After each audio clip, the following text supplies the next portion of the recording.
પ્રભુ ઈસુમાં મારા વાલા ભાઈઓ અને બહેનો, આજે માતા ધર્મસભાની સાથે આપણે પ્રભુના માનવ અવતારના સંદેશનો તહેવાર ઉજવીએ છીએ.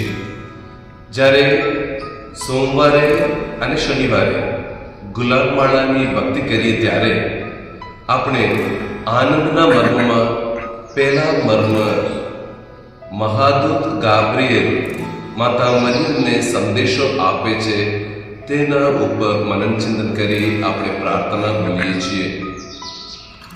અને આજે જ્યારે આ પર્વ ઉજવીએ છીએ ત્યારે માતા ધર્મસભા આપણને શાસ્ત્ર પાઠો આપે છે. પૈગંબર યશયાના ગ્રંથમાંથી 7મો અધ્યાય 10મી કલમથી 14મી કલમ સુધી, હિબ્રુ ઉપરના પત્રમાંથી 10મો અધ્યાય 4મી કલમથી 10મી કલમ સુધી અને લૂકના શુભ સંદેશમાંથી 1લો અધ્યાય 26મી કલમથી 38મી કલમ સુધી આપણને શાસ્ત્ર પાઠો આપે છે. અને માતા મરિયમની ભક્તિ તો લોકોને આપોઆપ આવી જાય છે. કેમ આ માતા મરિયમ આપણા માટે ખૂબ વાલી છે? કેમ કે એમણે પોતાનું સર્વસ્વ ઈશ્વરને સોંપી દીધું.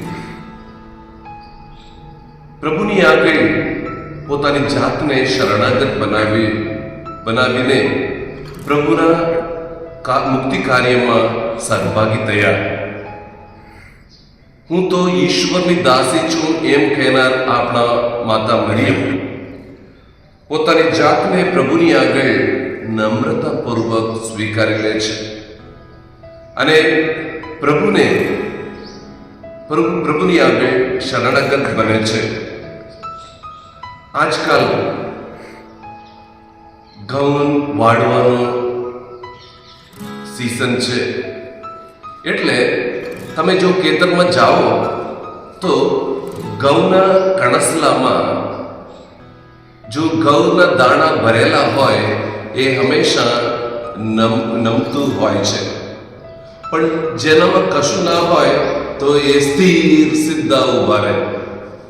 તો એવી રીતે જ જ્યારે ઈશ્વરથી ભરેલા હોઈએ ત્યારે હંમેશા આપણે નમ્ર રહીએ માતા મરિયમની જેમ.